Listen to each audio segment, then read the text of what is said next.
I'm Carey Stinson, and my journey through life has been quite an adventure. For over 20 years, I played Barney the Dinosaur on tour and 7 seasons of the hugely popular TV show Barney and Friends. Now my journey is to bring together friends and guests from all over the entertainment world for inspiring and at times amusing behind-the-scenes conversation.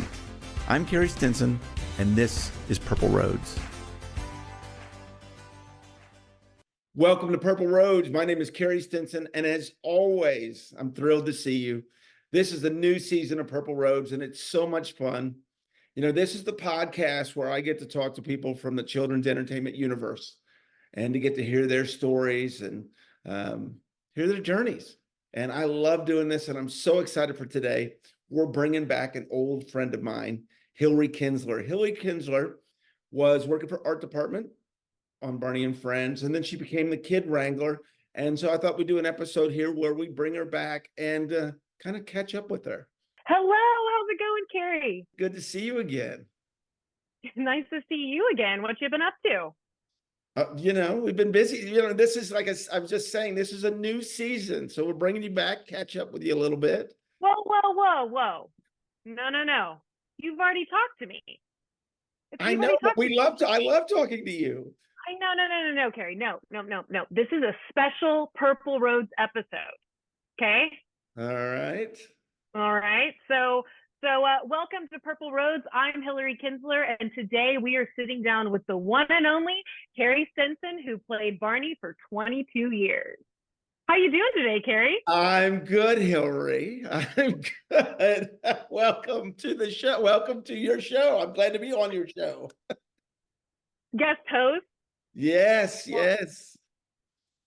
Well, you know what? Let's just dive right in, Carey. Let's just get to it. This should be quite interesting. I'm excited. You know, you spend all these hours talking to people about memories on Barney, and I think it's time that we hear from Barney. I think it's time that we hear from you. Well, I will tell you, I have no idea where she's going to go with this. So this should be fun and quite interesting because I don't know what's coming next. All right. Well, welcome to Purple Roads. I'm Hilary Kinzler, and today we are sitting down with the one and only Carey Stinson, who played Barney for 22 years.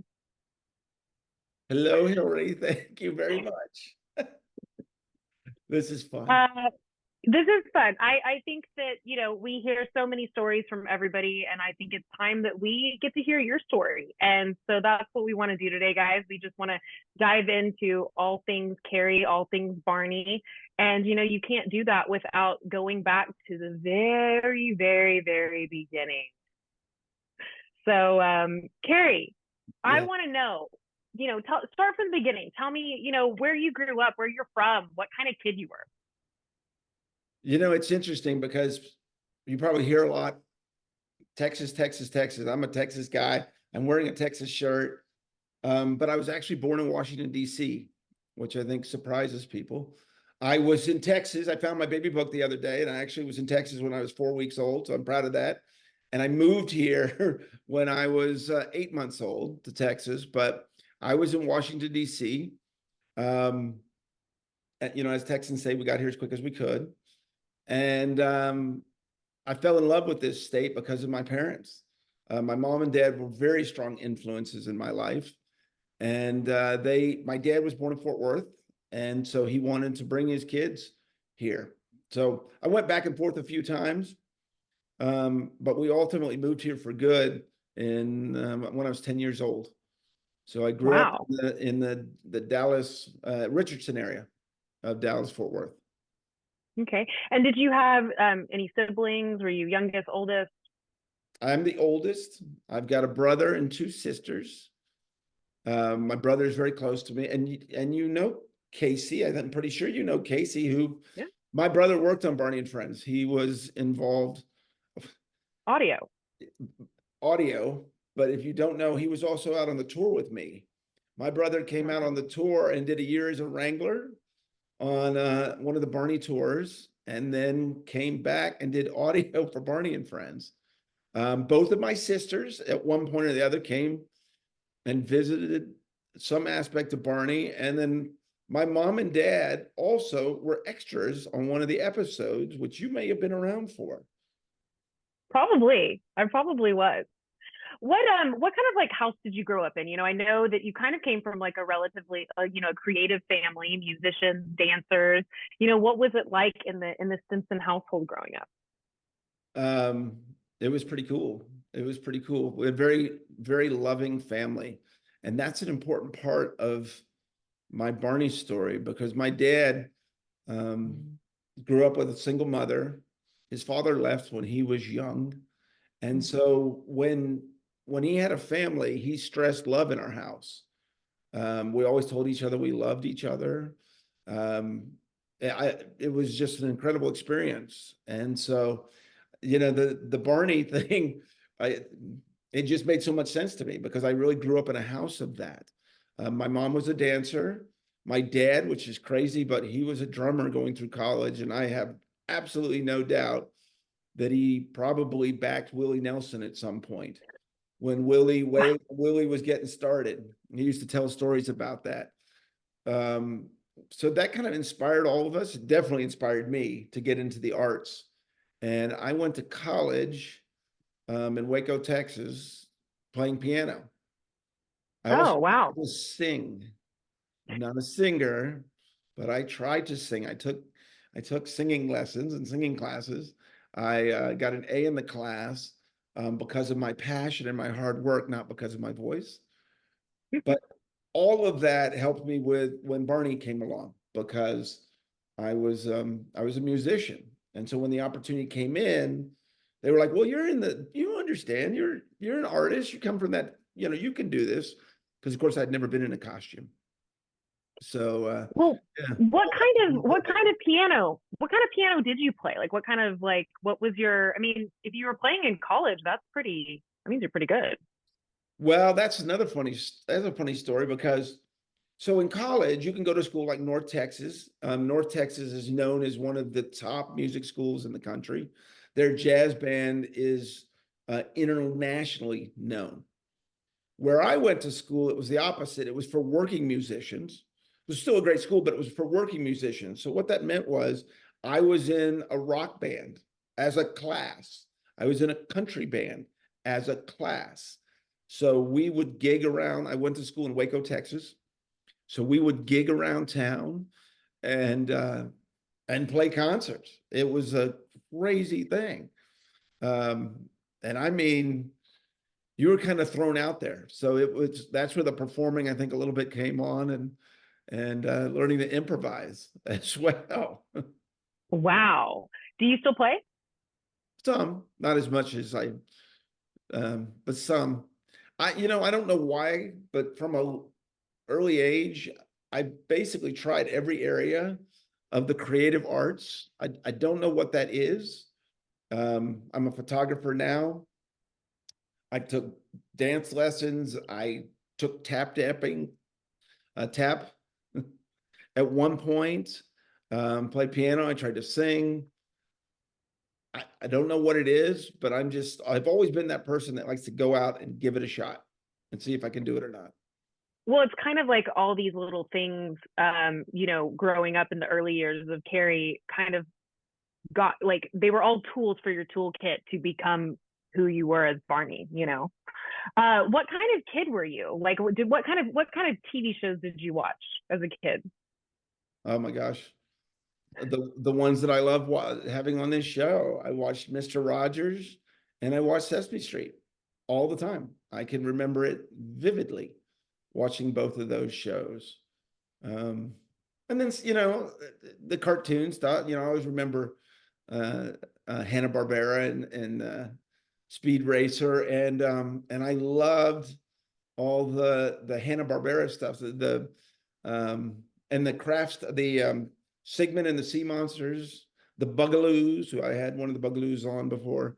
I watched Land of the Lost. I watched all those shows. Loved those shows. So you were a TV kid. I was a TV kid. Oh, I was definitely a TV kid. Yeah, Absolutely. for So then sure. getting to do it later in life was like the coolest thing. Yeah, what did you as a kid like what did you aspire to do as a career, like, when somebody asked you what do you want to be when you grow up? Like what did you say as a kid? It's the funniest thing. I don't. I don't know. We talk about that because I've got two teenagers, and so we talk about that. And what was mine? I don't know. I don't know. My senior year, I had to kind of figure it out. I decided to go into business because that's what my dad did. And I made it about 2 months and I dropped out of college. I was going to college in Dallas and I dropped out, failing every class. And my father, this is one of the most memorable stories for me, is that my father said to me, I don't care if it's possible or not. What do you want to do? And I said, I want to be a musician. He said, then let's make you a musician. And 1 week later, we drove down to Waco. He took me to the school, introduced me, signed me up, and boom, I was going to do it. It it Wow. it was the house that I grew up in, that everything was possible. Everything was That's possible. cool. Nothing off the table. Everything's possible. You want to be a musician, and go be a musician.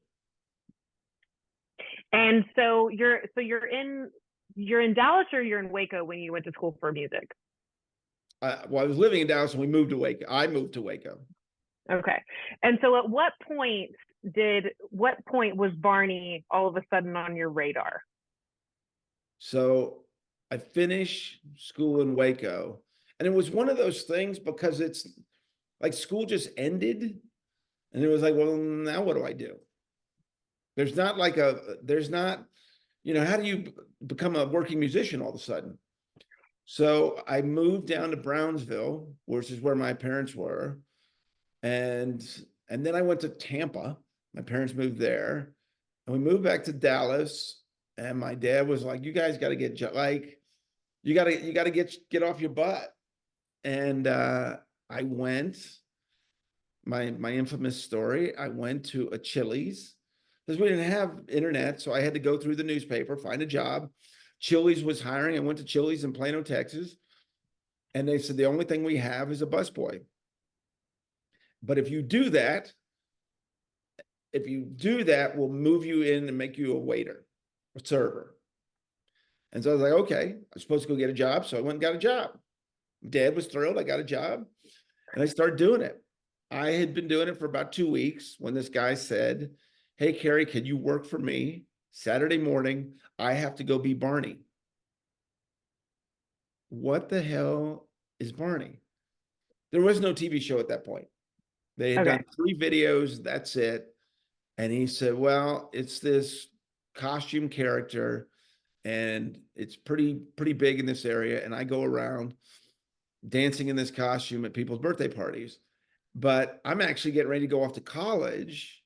And he knew I was a musician. He's like, well, you're kind of in the business. Like, you should call this lady. Her name was Sloan Coleman. And so he told her about me and she said, well, I want to meet him. So I went over to her house. I mean, I can remember this so vividly. And she took me into her garage, and there was the costume. Not the costume that we all know and that you have seen and we all know and love. It had to have been like 20 something pieces. Whoa. And it was hanging in her garage. And she handed me a video, or a VHS, if you all know what that is, and sent me home to go study it. And she said, I'll call you. Well, you're in the business, Hilary. You know how this works. She didn't call. Of course not. She didn't call. So I had to find her number and call her. And she said, well, I already hired someone. He had theater background. You didn't have any, but I'm going to need a second person. I'm going to do a second team in December. And this is in October. And so, I'd love to use you. She said, but he asked for this is a true story. He asked for the first 3 weeks off. So could you do the first 3 weeks and then he'll come in and then you'll come back and I'll have a second team in December. Okay. And you know how this goes. If you get an opportunity, and this is what happened. I got in there and just did really well. I learned it. I dedicated myself to this thing and I got really good at it. And I ended up taking his job. Okay, so there's a lot there. Okay, so this is when Barney was not on TV. This is That's when people correct. didn't know who Barney was. It was just, you were basically like a performance clown at a birthday party, but you're a big purple dinosaur. Yeah, and most people don't know this. I was actually the second person hired. So everyone knows David Joyner that did the TV show, but I was actually hired beforehand. So I was actually doing this before the TV show. Going literally in a van with a lady, her name was Kathy Schumack. She would drive. I'd have a Mapsco, so not GPS, a Mapsco, and a helium tank in the back of there, and we'd have orders. Okay, the next party needs 16 balloons, and I'd be blowing up the balloons while giving her directions with the Mapsco, and drive down to these all over Dallas Fort Worth. We'd do like 4 or 5 I think it was like 4 parties on we do Saturdays and Sundays, so like 4 or 5 on a Saturday, 4 or 5 on a Sunday. And so we would drive over doing these. We'd show up at the house. Kathy would go in and meet the lady or the husband who was having the party. Then we'd go find like a park or a school or something, and I would get in this costume. And then she would lean me in, and I'd lay on the ground in this van and pull me up and open the door, and I'd pop out, and she'd have a boombox with a cassette, and she would play the songs. And I do like Ants Go Marching, and I'd be Ants Go Marching, and all the kids would be behind me going through their backyards. So many things could have gone wrong with this. Oh, absolutely. And they did. Oh, of course they did. So tell me this, so this must have paid better than a busboy at Chili's for you to do this? Or was this kind of just like extra income? Did it pay really well compared to your Chili's gig? Like what, why do this? Yeah, it paid for that. For me back then, I mean, I had no money. So it paid really well. And then when that started, it was kind of a weird thing because I had to go explain it to them. I had to go to Chili's and tell them, hey, I'm doing this weekend gig, so I can only work during the week. And they said, well, since you can only work during the week, we're going to put you in the kitchen. You probably don't know this story. So they put me in the kitchen, which I wasn't a cook. They had to teach me how to do all that. And it would be a full kitchen of Hispanic guys and me. Yes. And so I'd work like all the fry stations, and I'd be doing all that. And I'd do that during the week. And then I'd be in the Barney costume on the weekends. What did your parents say about this? What did mom and dad say about you doing Barney? I don't think they were surprised. I'm the guy that goes out and tries new things. I mean, you just never know what to expect. It's just always the way I've been. I'll try anything. I'll go after anything. I'm not really scared of much. I like to try different experiences. So my parents were like, and I was making really good money. So they were like, well, great. Like, keep doing that.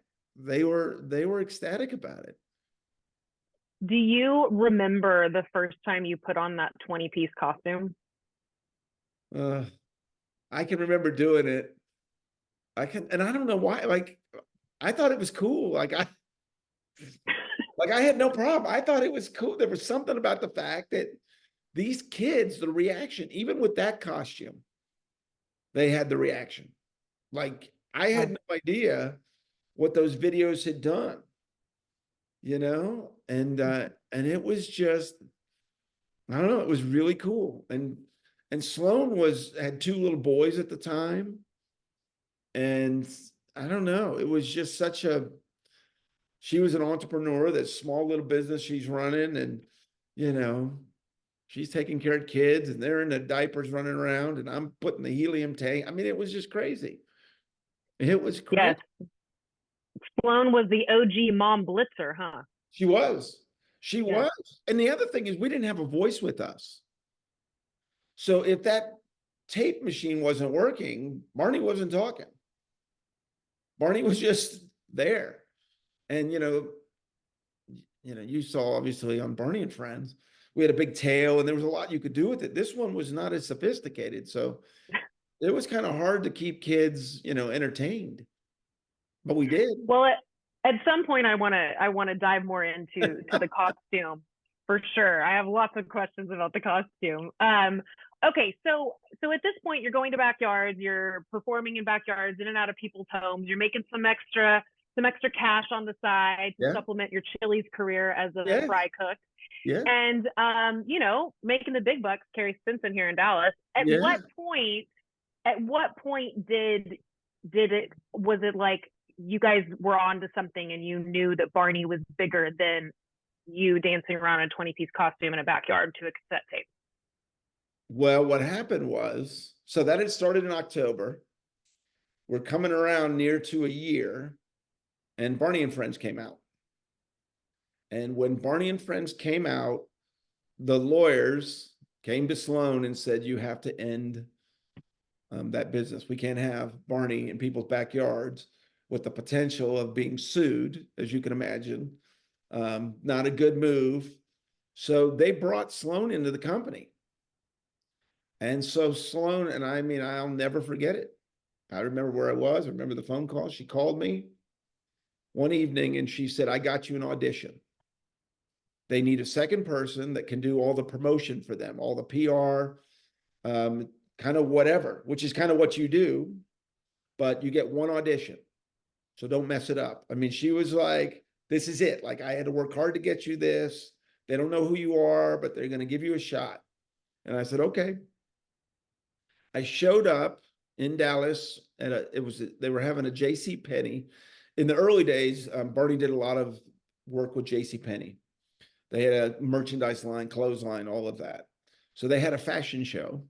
So David Joyner and I think several of the kids from the original show were there. Afterwards, I was going to do the meet and greet. So I was going to meet with kids. And so the original creators, Kathy Parker, Cheryl Leach, Dennis DeShazer, were going to watch me.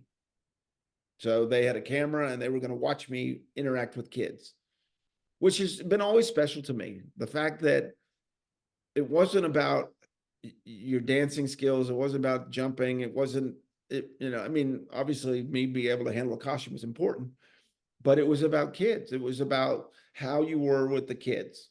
That's what mattered to them. Did you have a Yeah. heart to care? So, and we're back to that. I mean, we're at the nitty gritty here. So David gets out. David comes in the room in the costume, and Barney comes in, and he gets out, and I get in. There's not a Oh no. Yes, you can kind of figure that out right there. That's right. So I get in in shorts and a t-shirt. Oh. Yeah, that's right. But I'm trying to get a job. So I don't care. And I go in and I do my thing. I go interact with these kids. And I should say this really quickly. During my time on the Barney, when we were doing birthday parties, I had done a couple hospital visits. So I had experience being with these kids in a personal level at hospitals. We went to Children's in Dallas. So I understood the importance of it. I understood what the kids felt like. It wasn't just from the birthday parties. I had a little more experience there. So I went in and interacted with the kids. I don't know, probably 30 minutes or so. And then I came back in the room and I got out. And Sloan was there, and Dennis DeShazer walked in the room, and he said, that was good. And that's all he said. Wait, like, oh my gosh. And Dennis and I talked about it. Dennis and I are very good friends. I love him to death. And we've talked about it, but I got no decision there. It took a week for them to call me. I mean, and we didn't have cell phones. Yeah. So I'd be just hanging at the house near the phone. Or if I went out, I'd come in, did anyone call? Did I get a phone call? Anyone call me? Oh yeah. Well, I also feel like that's that's still true to this day, where people you go and you do something and you feel really great about it, and somebody's like, that was great, and then you don't hear from them, and you're like, well, did I do good enough to get the part? Did I not? I mean, I feel like it's still true to this day. It's almost like they keep this poker face, you know? Right, but you can keep your phone with you, right? Right, or you could get a text or you get an email. I mean, if someone's looking for you, but So we for a didn't know whole back week, then. you were just like a whole week. You're going over everything that you did in your head. You're like, well, did I do this right? Did I do this right? Did I not? In the swamp suit that you were performing in at the time, it sounds Well, like. that's it. And the thing is, if I didn't get it, it was done. Yeah. See what I Did mean? you The have birthday any party had ended. So I either got this or my Barney career was done. Wow. So a lot was hanging on it. Did you interact with David Joyner at all at that point? Like or was it like a quick change and get out there? It was a Yeah. quick Yeah. change. Figured. I Okay. was So so nervous, I mean, not for the kids, but because of what was in front of me. I mean, my whole career here in the entertainment business was hanging on this one hanging on meet this and one greet with the thing. That's kids. right. That's right. Because I don't think that most people, everybody at this point, and probably people that are listening and watching, they know that Barney started in Texas. But I don't think that they realized that it was like these viral home videos that were, basically just passed around the neighborhood. And then all of a sudden, that was before like viral really became a Yes. term.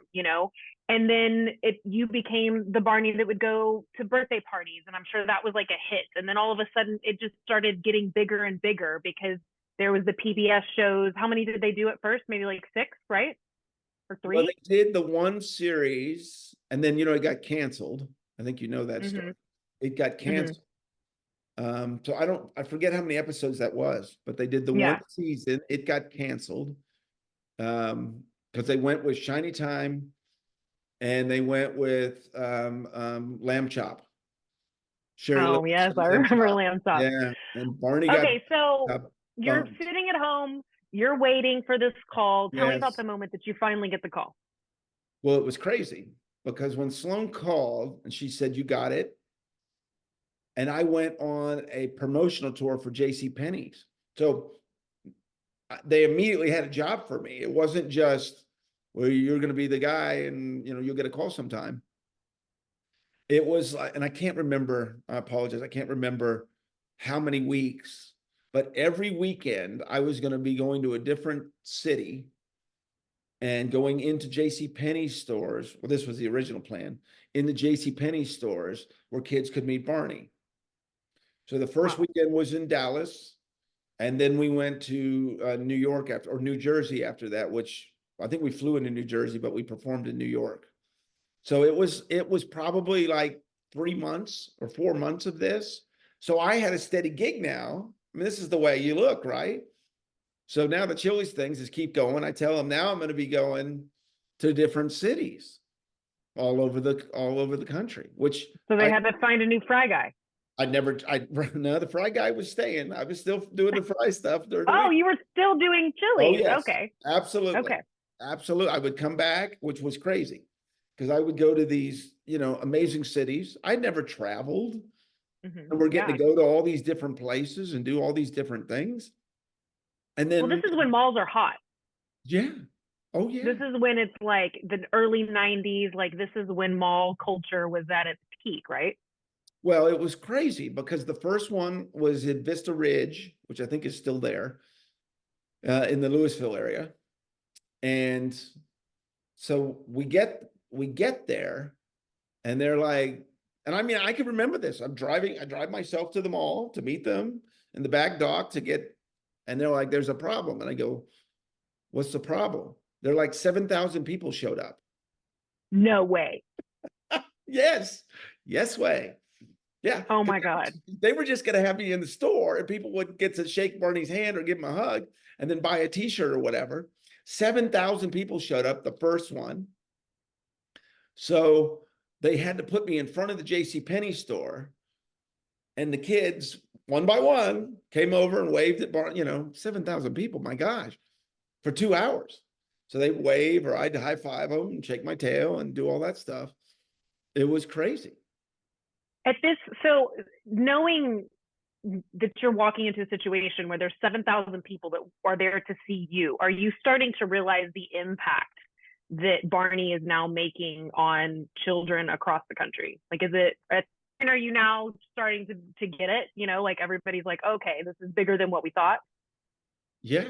Yeah. I mean, we were all kind of blown away because we knew it was going to be big. We didn't know it was going to be that big. We Yeah. did one in Mesquite, and we actually ran 2 Barneys. The only one we ever did, we did 2 Barneys, so that I would skip in the back and the next person would go, so we couldn't take break, you know, so there would no be break. They tore down the store. The people knocked down all the clothes. It was insane. We trashed the store. That was a true Oh story. God. But Oh God. my favorite one of that weekend is then we went to Irving, and Sloan was there, and that mall's still there too. And Dennis DeShazer decided to show up. Oh, okay. And we get there, and I mean, it's insane. Like Dennis is nervous. Like, oh my gosh, what are we gonna do? And so they're like quiet. Dennis actually told someone he worked for J.C. Penney's. Ah, He didn't want anyone to know that he worked for Barney. Because I mean, these people were mad. And so I went, did the whole, we started walking the line. We realized there's no way you can have all these people. So I started yeah. walking the line, skipping and high-fiving and doing all of that. And Dennis ran out. We had a Sloan's van, and Dennis ran out, and I ran out of that mall, and they opened the doors, and I jumped in. Oh And my God. It's like a stunt. yeah, and Dennis drove off, and he goes, "Never again. I will never be at one of these again. That is my last time. I'm done. You guys, good luck. I'm done." Oh wow. Okay. So we saw So, okay. 35,000 people the first weekend in Dallas at 5 different malls. That is so many. That's so many. That's so many. I can't imagine. Like, what are they doing? Are they like crawling? I mean, are they? They're obviously probably trying to touch you. Are they? What? I mean, like, what? Just anything to see Barney, a high Yeah. five, a wiggle, anything. And I thought it was insane too, until the next weekend when we went to New York, and it was 25 to 30,000 people No. per visit, per visit, No. per visit. The whole top of a mall, a whole top of a mall. Yeah. Wow. Okay. Okay. So you're doing this JC Penney tour. You know, do you know what's next? What's happening? What comes next? You finish this crazy tour. Yep. And that was it. That was it. I finished that tour, and that was it. Like, Okay. and it was crazy because I traveled all over, got to do these amazing things. Obviously, a lot of energy, everything's all pumped up. And like there wasn't another gig, there was nothing. So I sat for a month, didn't do anything wrong. They had nothing else for me because it was all freelance. I wasn't an employee. So I waited for a month, and then the publishing department called and said, "We're doing a catalog for J.C. Penney's of would you want to do that? Like, can you do a photo shoot?" And I'm like, "Sure." So I went and did a photo shoot. Never done that before in my life. So they'd have kids in, and I'd do different poses. And it was like a 1-day shoot for a catalog. Okay. So while you're doing all of this, are they filming the show? Yes. Like David Joyner or Yes. David Voss? Who is it that's filming the Yes. show? David Joyner. Joyner's filming the show, and you're the one that's going out into the masses. That's meeting I mean, That's right. I'm the PR. What's really interesting about that is, like, even though he was physically the Barney on the show at the time, you're the one that's like actually out there. You are the Barney that people are getting to meet, the one that so that's very, very interesting. So then the next stop for you in your Barney journey is what? This is when you go on the big musical tours. This is do we have Barney's big surprise up next, or what do we have going on next? Here it is. So the next thing that happens is Sloan calls me up. I go up to the offices. She said, "I want to talk to you." I said, "Okay." I come up. She goes, "Can you dance?" Yes. Not true, but that's what I told her. Yes, absolutely I can. We're going to start doing sing-alongs. So we're going to do a 30-minute routine. I've got the tape for you. Go ahead and learn it. And we're going to send you to different places across this country doing sing-alongs. That's Okay. right. So I can't dance. This story, I've told this before. So luckily my mom's a dancer.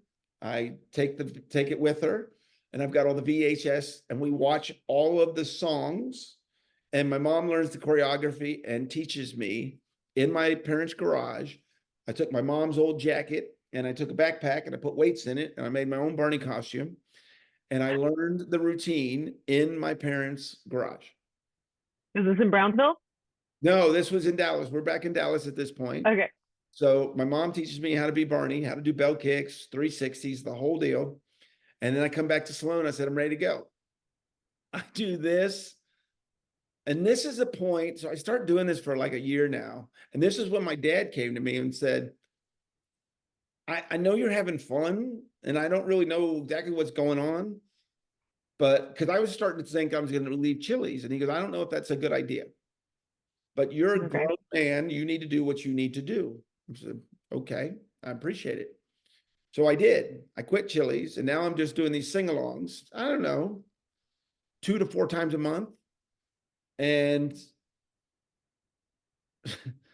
let's explain how big these sing-alongs were. They took me out to the Minnesota State Fair, Minneapolis State. Okay.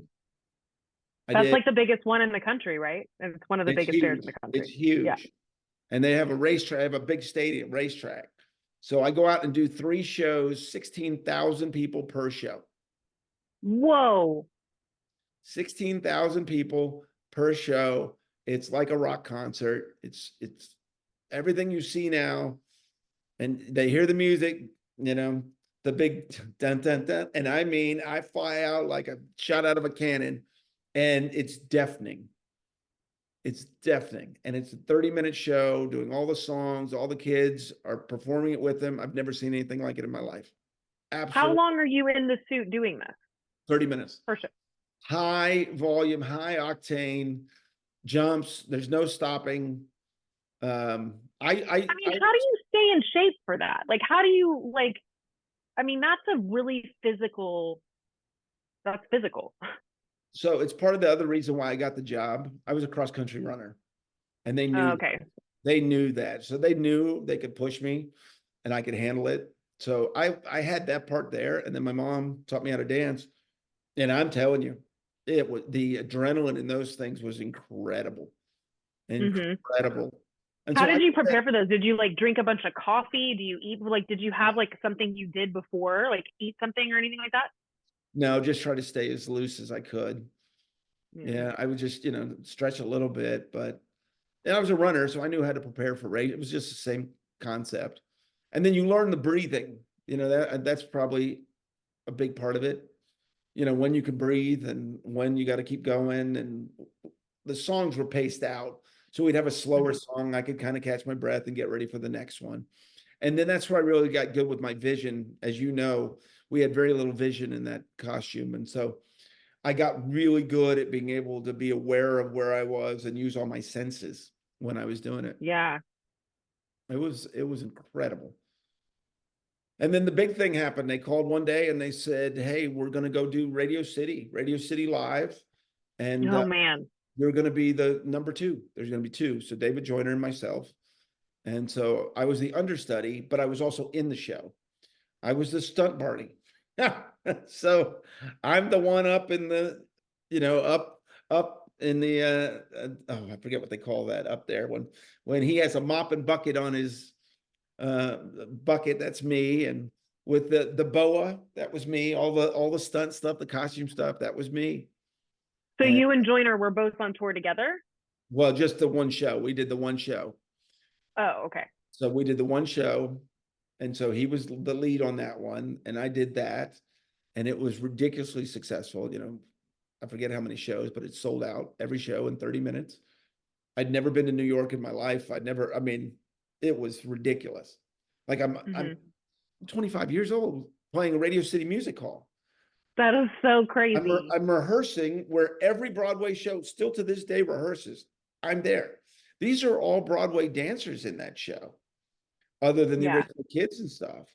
And we're going all over Times Square. I'm like, you got to be kidding, this is like a dream. But this takes us full circle because on one of the shows, my dad was there.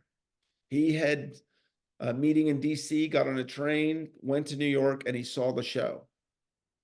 And sorry, I'll get emotional here for a second, but he came down and I met him after the show and we're standing in the middle of Radio City And he looks at me and he goes, well, you were right. Which, for his son to have his father say something like that, it meant absolutely, he meant everything to me. And so Yeah. it was pretty unbelievable, standing there in Radio City and he's thinking, what in the world? This is crazy. And what did he say to you? Just how proud he was. Just how proud he was. Because he knew I'd finally left the nest, right? I did it all on my own. And I just kept going and I didn't stop. And he watched it, but and I told you, Oh, said, do what you're doing, but is this the right thing? And of course it turned, no one thought. And my dad was my dad was in politics. If you don't know the story, the short of it is my dad worked for John Connally. He was number 2 to John Connally and was actually 4 cars back when Kennedy was shot here in Dallas. oh, wow. And then my Oh, dad went God. on to work for Lyndon Johnson. So my dad was very big in politics. He had a very successful career, the Willie Nelson thing, and he was a Marine and all that. And he said, I've done so many things in my life, and I will always be known as Barney's dad. And he said, I could not be any prouder of that. Which, Well, that's really cool because, your dad was like, whatever you want to do, you can do it. And he kept making, he insisted that you stay at Chili's and you did what your dad said. And then finally, when you decided to kind of go your own direction, that is really cool for him to see it full circle and be like, oh, okay, I get it. I yeah. get it. And you made the right choice. Yeah. Well, okay. So you got to take risks in life. For sure. And I mean, what a risk you did take, going on that one audition to do Backyard Barney, and then here we are today. I want to talk a little bit about like what it was like, because there's been, how many people do you think have worn that costume? Like, I'm not just talking about you, David and David, like just in, like, is it 10, is it 20, is it 25, is it 4? Probably now, it's Yeah. probably been 20 something people. I will Yeah. tell you, when we were originally doing that, it was David or myself, and that was it. And Yeah. they literally would not let anyone else in but David or myself. So if Barney had to appear anywhere in the world, it was either David or me. That was it. Well, So yeah, because I just feel like there's like a very special like club that you belong to that not many people do belong to. You guys don't keep in touch anymore, do you? I haven't talked to him in a little bit. I talked to David Yeah. Voss every once in a while. David and I got Yeah. very close on the tour. So I do Mhm. talk to David Voss, and Josh Martin is one of my best friends, and he lives 10 minutes from me. So I see him a lot. That's cool. That's cool. But I just like, I think it's like this like special club, like nobody knows what it's like to be in that suit and perform the way that you had to perform, and also all the experiences that you had, which we'll get to. But it's like, it's just this special club that it's like this very, very intimate club that only a few people belong to, that know what it's like to be such a powerful force, but yet still be an anonymous, like nobody knows who you are. Yeah, and they kept that away in the early days, so we were not allowed to talk about it. Yeah. Paparazzi actually showed up at those malls, at J.C. Penney's. I had to hide. They had to take me out back doors, all kinds of stuff, because everyone Yeah, wanted to talk know a who we little bit were. about that. Talk a Yeah, little bit more about that, about like how secret it was that you couldn't reveal who you were and what that was like. I mean, was that hard? Like, was that difficult? at times. At times it was. Yeah, there literally was paparazzi, which I was like, what is Yeah. this? But there was, and they would take us out back doors and tell us we couldn't this. I mean, we weren't able to talk about what we did until, goodness gracious, probably when you were there. They finally kind of let us talk about who we were and what we did a little bit. But 15 years, I wasn't allowed to talk about anything. What With did you say you anything. did for a living?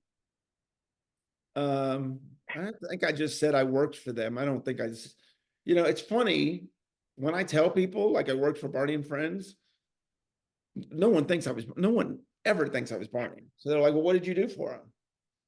I was Barney. Well, what did you do for Barney? No, I was Barney. What do you mean you were Barney? no one understands that concept. And so when they finally do, they're like, you mean you were in there trying to picture me, right? Jumping and dancing. And they're like, it could have been you. It was me.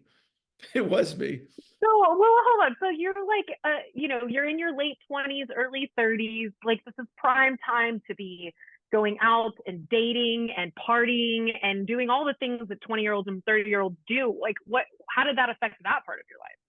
Well, on the road, it was, we were out on the road for 9 months out of the year. And I Mm-hmm. did that for 5 years straight. So there wasn't a whole lot of that when I was on the road. When I came back, it's really a crazy, it's a really crazy story because I hate to say this, I sound so damn old. It's when the internet and everything was coming out, right? This is all of a sudden that we now have cell phones and all that. So I would have to tell people, I would have to tell a girl that I was going on a date with what I did because I knew they were going to look me up. So at some Mm. point in the date, I had to figure out how to tell them what I did for a living, but I didn't want to do it at the beginning of the date. And then at the end, I had to tell them because I knew they wanted to make sure I wasn't, a bad person or a stalker or anything. And they were going to see, because as soon as you put my name out there, it immediately has Barney there. So that was a little Yeah. awkward. That was a little weird that you had to tell people, what you were. And, and the company really didn't want me to do that, but it got to that point. And then, once it got all over online, then, nothing you could do at that point. Everyone knows. Yeah. And then also, it's like, you're proud of what you do and you Yes. want to be able to talk about it, but also you can't talk about it. So I just feel like psychologically that would kind of be difficult. I mean, that's kind of what I'm getting at, is like, that must have kind of weighed a little bit heavy on you when you weren't in the suit and you weren't working, for you to have to go out in the world and just be this person and not be able to say who you really are, you know? It actually wasn't, because it was never about me. It Mm. was always about Barney. No one came to see me, they came to see Barney. And so, Hilary, I spent so many hospitals, and I can't even tell you what I saw, going into burn units and going into hospitals and make-a-wishes and all of that. So this character meant absolutely everything to me. And so to keep that going, it wasn't difficult at all, because I knew, I had seen how powerful. I mean, I just, it's hard to explain how powerful that character not only was but is to this day. Do you have, I mean, I'm sure there's so many, but do you have certain, like some of those make a wish moments or those hospital moments that just like really stick out in your head, or like any that are just really changed you? Yeah, and I've told several of them over on the podcast. Mm-hmm. You know, people, a little girl that was burned over a huge percentage of her body, and she starts singing the "I Love You" song to Barney. Doesn't She's smiling and singing the "I Love You" song, and I blow a kiss to her at the end, and she says, "Barney, I love you." A little 10-year-old boy that tells me to take care of his sister because he believes Barney can make her better. And Um, there was tons of them. Ones that came to the set. I think you saw some of the Make a yeah. Wishes came to the set, and it was incredible. It was absolutely incredible that they could find ways to smile and be happy. One of the last ones I did was at Cook's Children's Hospital.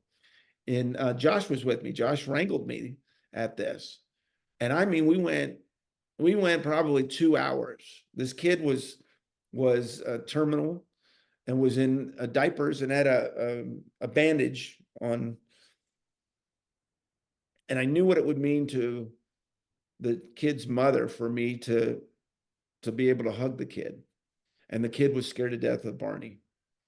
We Mm. spent 2 hours working different angles until that actually happened, and I was able to hug that Mm. kid after 2 hours.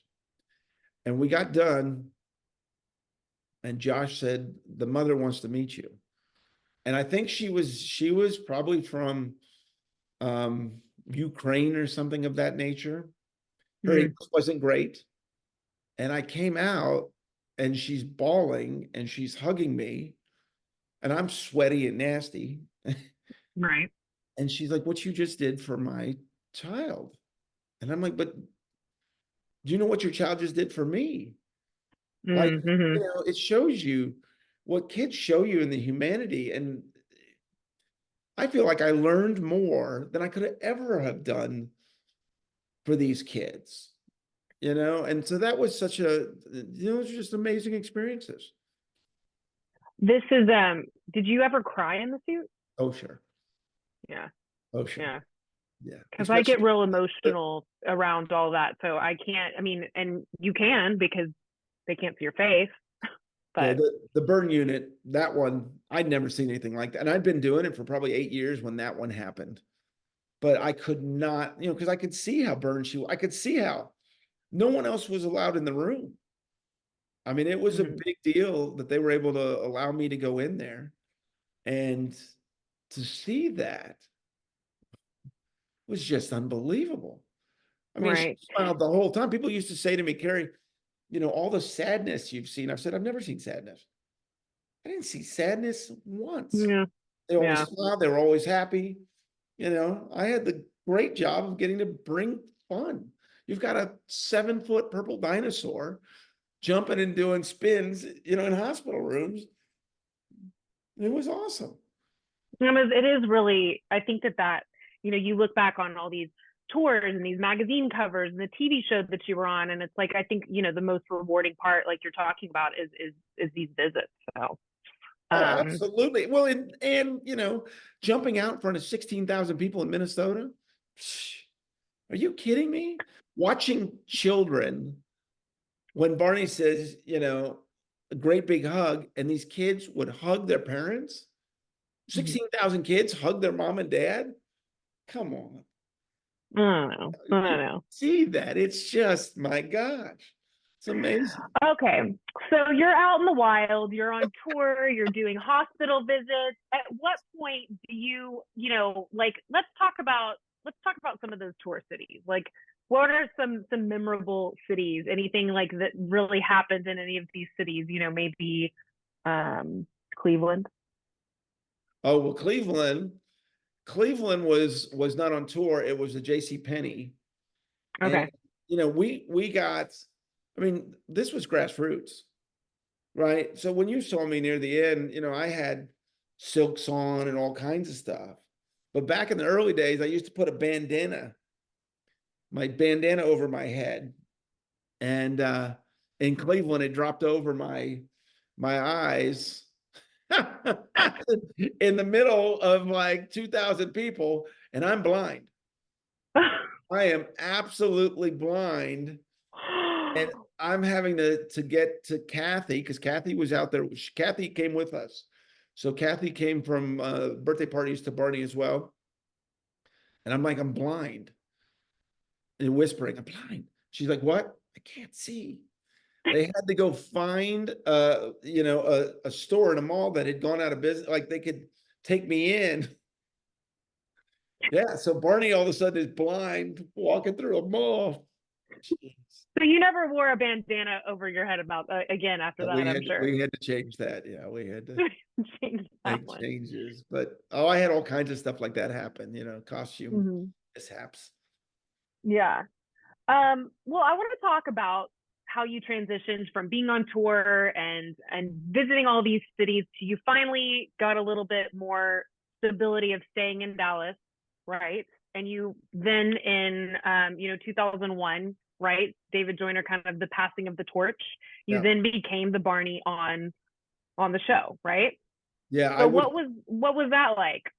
so I was on tour, and I'd been out on the road for 5 years at that point, living on the road, and it was time. It was Yeah. time for me to start, thinking about getting off the road. As much as I love the road, it was a little much. And Mhm. I got a phone call. So what had happened is they had shut down the original show after so many seasons. And I think that's when Mattel. So the company was bought, and they decided to do a new show, do Barney and Friends again. They brought in a new executive producer, and he wanted me to do it. And he called. I was in San Diego, and he called and said, do you want to come be Barney? And it did not take me long to say yes. It was Yeah. very quick. Yeah, I'm ready to come home. I need to come home. I'm ready to come home. Uh-huh. And I love the road. I love the road, but it was time to come home. Plus, I like new experiences. I think you can see that about me. So I'd Yeah. never done a TV show in my life. I had done a couple things on TV, like Good Morning America and the Hmm. Today Show and stuff like that. But to get to go and do this was very exciting. And so I came home and had to find a place to live and get all my stuff out of storage and start this new chapter of my life. And I knew a lot of And the people from before, like um, Jim Rowley and some of those people. I knew them, so it wasn't like I was coming back to a complete strangers, but there was, kind of new and old guard on that when we did that. what was, I mean, what would you say was harder? Do you think being on tour was harder than being on stage all the time? Or, I mean, what was more difficult? Oh, probably the TV show. Um, Really? yeah, because multiple takes, as you know. You're not allowed. There's very room for error, for a little error, because of the kids, because you're working with kids. And Hmm. so the chances of them all getting it, nothing against these kids, but they're kids, right? So the Hmm. last thing you wanted as an actor is to be the one that messed up a take. So, we might go do 9 takes in a row. I've got to get it right 9 times in a row. And the jump has got to be the same. And I'm landing on concrete. And so physically, where Barney and on the road, like you shoot out the door, there's no stopping. The show doesn't stop. It's 90 minutes. So when you jump out there, whatever happens, and there's stuff that happened, we keep going. And then after 90 Yeah. minutes, it's done. Whether it's the best show or not, it's done. Not the case with the TV show. We got 2.5 days to get it right. Well, I know that David Voss was a mime. I know that David Joyner was a dancer, Yes. and you're you. What Yes. did you what did you bring to the costume? What was your personal touch that you brought to you in the costume? Um, I think the physical part, I was pretty physical. I didn't know better, to be very honest with you. I probably should have protected my legs a little bit better than I did, but I went full out every time. Hmm. 360s jumps, all that. And I think my heart, which I told you earlier, I got from my family and got from my dad. I, I took it so seriously. I was never going to let anything down. I knew how important it was, right? And it was Hmm. important to me watching Mr. Rogers as a kid. So I knew any kid watching this show, it never mattered. It never mattered if I was tired. It didn't matter. It just didn't matter. I had to push through. So I think my energy, all those aspects of it, um, you know, you could leave me in that costume for 3 or 4 hours, and sometimes they did. Oh Never, man. never changed. Never changed. I mean, I know that you probably like, can you watch a video of a Barney and know if it's you or Voss or Oh, sure. Joyner? And is that just based on the costume itself, or like how you guys move? Like, is it, like, Yeah, all those aspects. yeah. What we did, we all kind of had our thing. I was, I don't know why this started, but I was a spinner. I did a lot of spinning, a lot of spinning. I don't know why I started it. I don't know why I did it. A lot of spinning and a lot of shaking the tail. I, I, I learned to use all. Yeah, I know. I want to do it. I remember. Yeah, Well, because see, I I knew. remember when we would do rehearsals, you would come out and you'd have the boots on, or you'd have the feet on, so to speak. And because we were always talk about like how big that was always a discussion of like when we were blocking of Right, like how big you were going to be. right. Yeah. Well, So, because of different surfaces and stuff like that. mhm. Right. I wanted to get my feet to understand and feel what I was, because we're running. You have to perform like you're a real purple dinosaur, right? So you can't look Mhm. down when you go down the steps. You have to run down the steps. Okay, so when Joyner left and you stepped up to be the Barney that is on the TV show, Yes. was there like a passing of the torch? Did you guys did he like give you pointers? Was it, or was it just like earpiece and you became Barney? Like, was there Yeah, any like, I just became Barney. He had moved to LA at that point because there was a big break.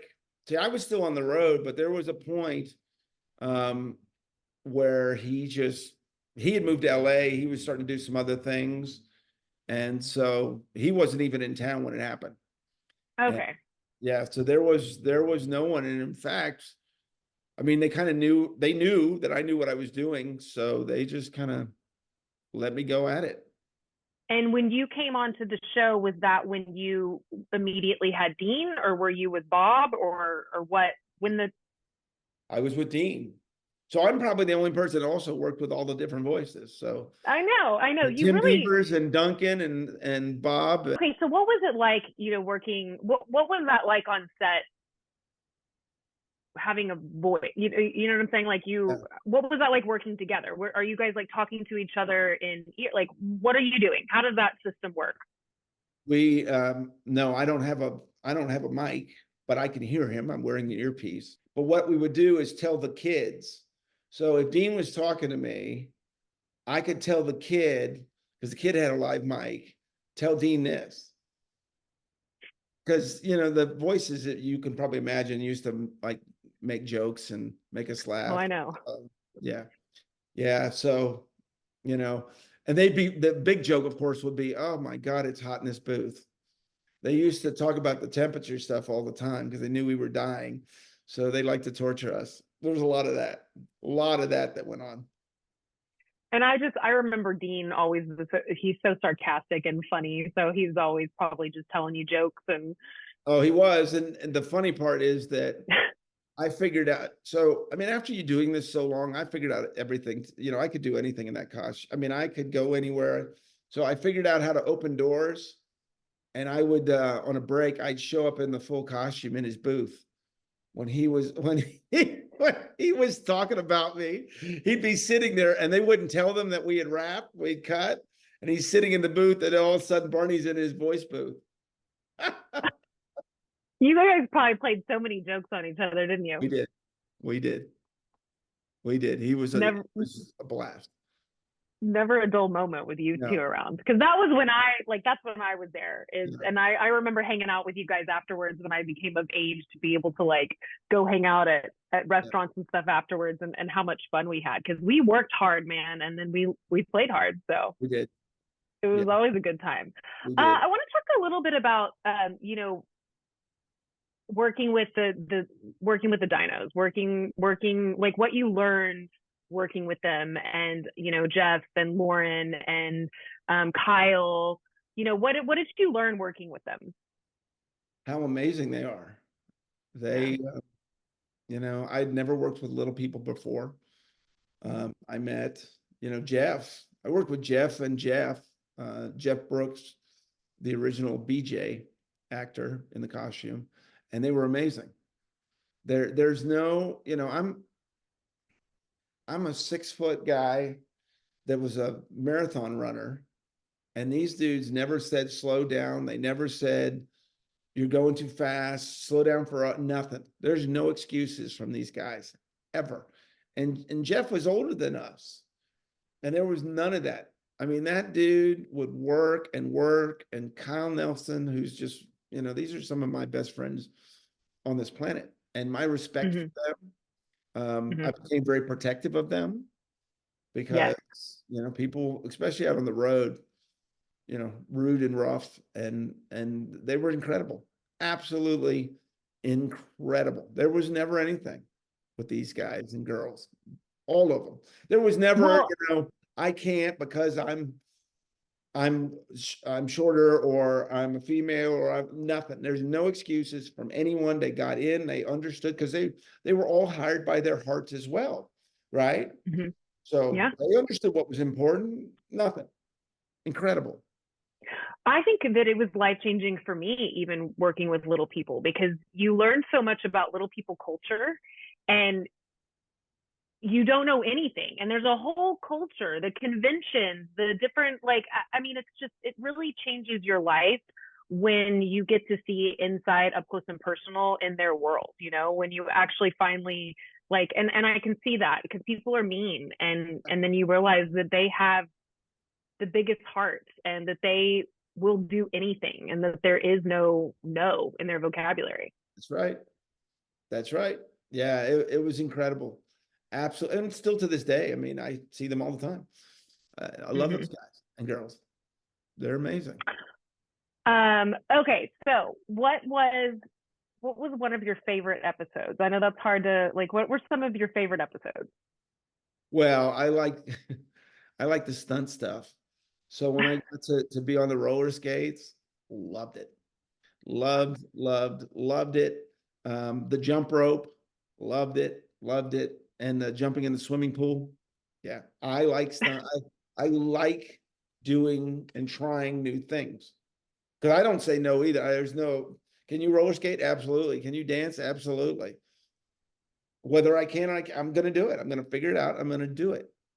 So I loved that. I loved how they trusted me and they pushed it, you know, because some of the producers were like, oh God, he's going to kill himself. And Randy Dalton would be like, no, let him do it. Let him do it. Let him do it. He says he can do it. Let him do it. And I love that. Yeah, did you actually ever really hurt yourself in the suit? Did you? I mean, was that talk about some of that? Yeah. Yeah. Uh, 2 concussions. Oh. Yeah. 2 concussions. And that was back in the day. So that was uh, get back in the game. They would say, and Barney was really good about this, but they would say, well, you got to have a doctor's note. And I'd come back with a doctor's note. Yeah. I had 2 concussions. The worst was I had a horrible root canal. I was on the road. Yeah, I was on the Barney road and I had a horrible root canal. And I'd have to get, and I forget what that stuff is that you can numb it. You know, Mm-hmm. so I would have it in my pants, in my shorts. And so when I'd go off stage, I'd rub it on there and then I'd go. And obviously I told the production office what was going on and they got a dentist for me to see. And I actually got a root canal on the road and then did the show that night.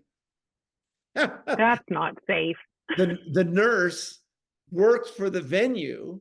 And so she drove me from the dentist office to the gig and I did the gig. Yeah. Oh yeah. I had all kinds of stuff. Threw out my Well, back because twice. I Yeah. mean, I just remember it was like when Barney falls, it's very traumatic for obviously you, but Right. everyone around you, because it's like this giant purple dinosaur goes down and it is like it's something that you can't unsee. It's something you don't want to see. It kind of makes you it makes you gasp like that. Did you ever fall on tour? Oh yeah. Oh yeah. Oh, Oh yeah. And it's loud. There's 50 pounds on top of me. And so bang. But you know, what do? You get up. You get up. I mean, that's it. You get up. You get up. But yeah. my biggest one, you know, that Minnesota show I told you about, you know, sometimes you're feeling it, and I was feeling it. And so I did a 360 and I landed on my right leg and I decided to immediately do a second one. I'd never done 2 360s back to back. So boom, boom. And on the second one, I landed on my left leg, but the whole costume went like that. And you heard 16,000 people. And then I took all my weight and I yanked it down and I landed it and went on. And Oh my gosh.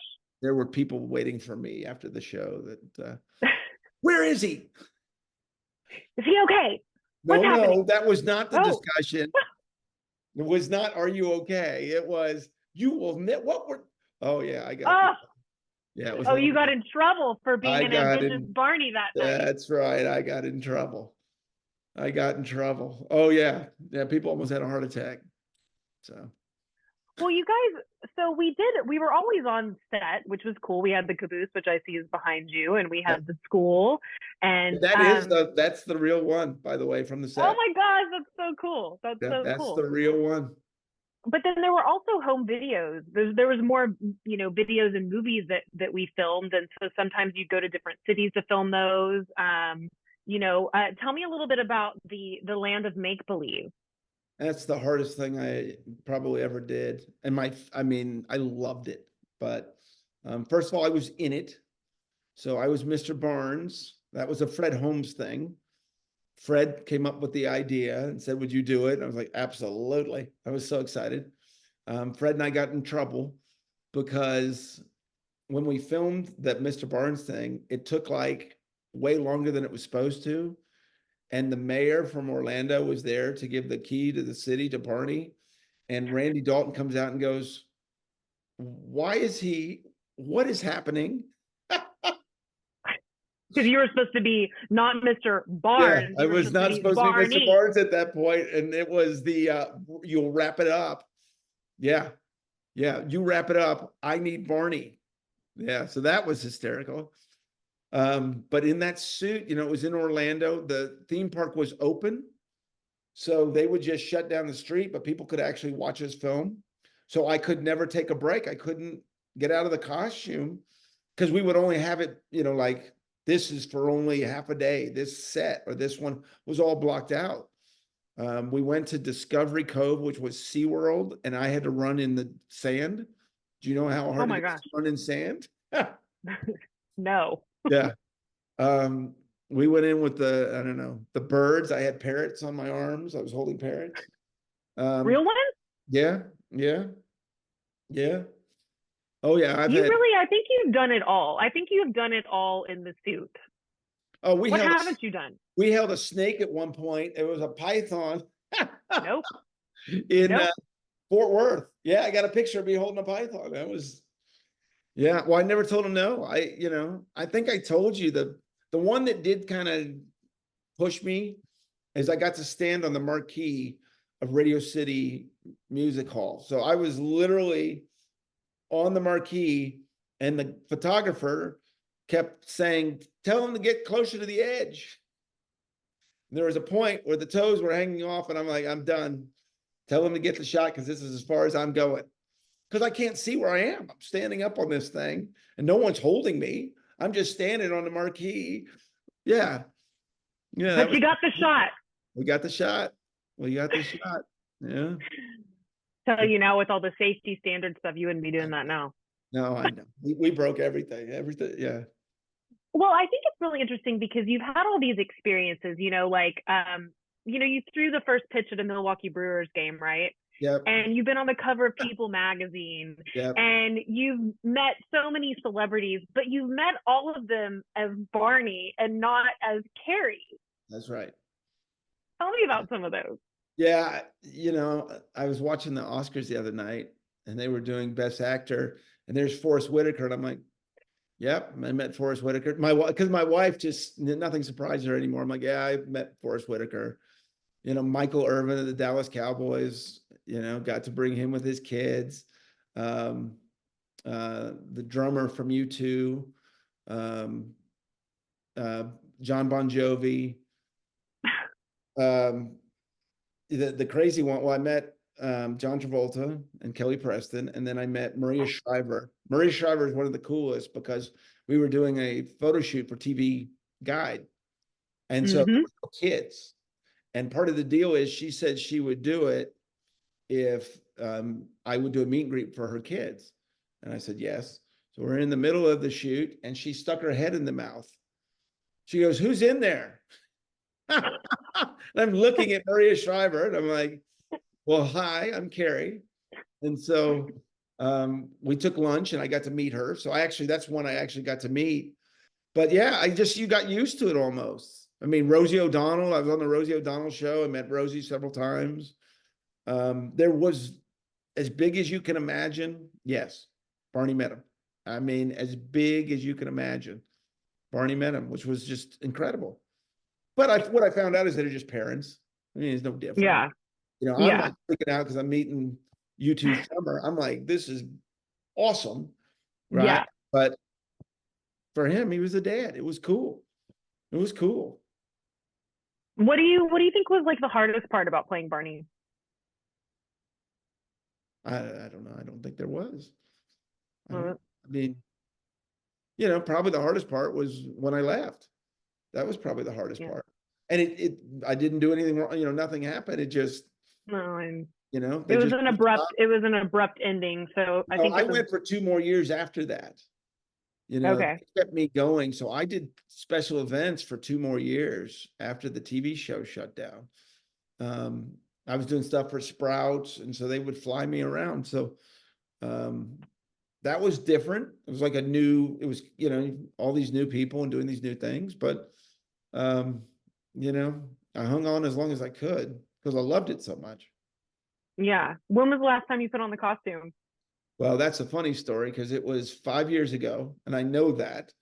Um, so at that point, I was 50 years old, and they called, and it was someone from CPTV, which is where Barney got started, was retiring, and they wanted me. And so my mother was like, "Do you think this is a good idea?" And I'm like, "There's no way you're stopping me. I mean, don't even try. Don't even try." Everyone was like, "Are you sure? Like, are you in shape for this?" I'm like, "Don't even try.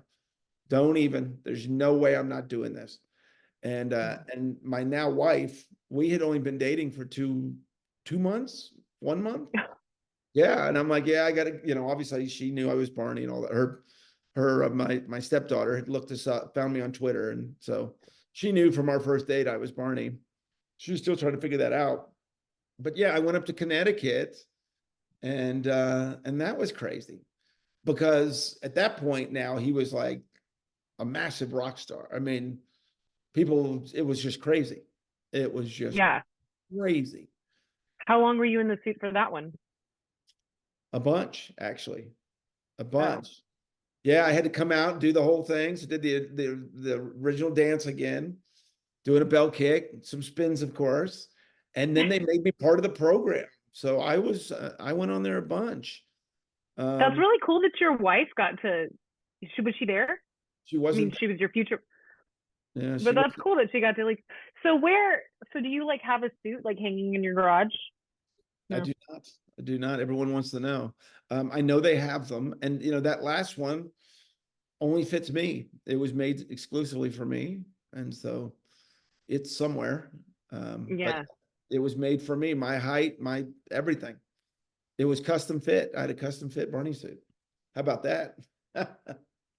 I've tried the suit on before. Mhm. And I will never forget walking into the room where all the suits were, and it was crazy. And even that first one, Yeah. Yeah. Well, they did my that. goodness. Most people don't know, but like all the kids got in. Hmm. All the kids got in because they wanted them to understand what we were going through as best as possible. Sure. So a lot of the directors, a lot of people got into them. Um, of course, they didn't do anything like we physically, but they wanted to at least understand what we were dealing with. Yeah. Is there, as time's gone on, and I'm not asking you to answer these questions, but like, what kind of questions will you not answer about being Barney? I don't like to get too much into the costume. I mean, we've talked a little bit about it, but Hmm. you know, he was real. He was real. Yeah. So yeah, he was real. He is real. He still lives with me. He still lives with Yeah, for sure. me. Yeah. What do you want your legacy to be as playing Barney the dinosaur? Yeah, I don't really, I don't know. Like I said, it's always been more about them than it's been me. It's always been about the audience. It's always been about that. And I Hmm. just, had the pleasure to get to play that role. Um, you know, but I really don't. I don't, there's, I didn't do it for fame. I didn't do it, obviously I had to make money, but I didn't do it for money. I did it for that. I mean, to be able to give back, to be able to help people, to be able to do that, to be able to push love. Well, you chose such a different path than most people in life. I did. I did. You were, I did. yeah. Carey, this has been such a pleasure and an honor to talk to you today and to go down your purple road because you are the guy. I think that your journey with Barney is unique to everyone else's who played Barney because you were there from the beginning. You were Yeah. the Barney that did it all, right? Well, it's just been a pleasure doing this with you. I appreciate you doing this. It's just, it's fun to remember, and all those memories start flowing back. It's cool. Yeah. Well, I got one last question. If Okay. there's, what do you want everybody to remember Barney the dinosaur as? Like, what's one thing that you want everybody to take away from Barney the dinosaur? Just his message of love. You know, I, I say this, but we can all use it. We needed it then, we need it now to not only love, but understand, I don't know. Things are so difficult at times, it seems like. And Barney was about everyone, loved everyone, believed in everyone. Your dreams were possible. Everything was possible. And I think that mentality and that just positive of life is so amazing. And so that's what I want. Love. Well, I think that your whole journey from your early childhood and as you grew up with Barney yourself, I think that the path was always in front of you, for you to have played this role of a lifetime, because there's, like I said, it's a special club that you belong to, and you're the president of it. Well, I'm a lucky guy. The Barney people mean the world to me, just as that dinosaur did. You got everyone. I feel like I'm still talking to you from the set back in the day. Like it's just, to me, Barney people don't age, and then, they all cared and loved the passion that I did, and it's just a cool group to be part of. And I just can't thank you enough for today. Well, I thank you, and I think that when we all do get together, it's like we are transported in time. It's like I do, yeah. You just kind of like I feel like I'm in the backyard, and you got your dino feet on, and you're wearing your silks, and we're standing there ready to, everything's hurry up and wait. Right. But no, I mean, it was, as I get older, it's even more fun to tell people that I was a part of such a magical experience. Yeah. And all of us, all of your fans and friends and family, we thank you so much for this podcast, because it keeps Barney alive. Well, thank you. And thank you for today. But thank you also for being a guest. Watch the Hilary Kinzler episode. It's awesome. Thank you, Carey. Thank you. And thank everyone for watching. And remember to keep your eyes, ears, and your heart open, and you'll find your purple road. We'll see you real soon.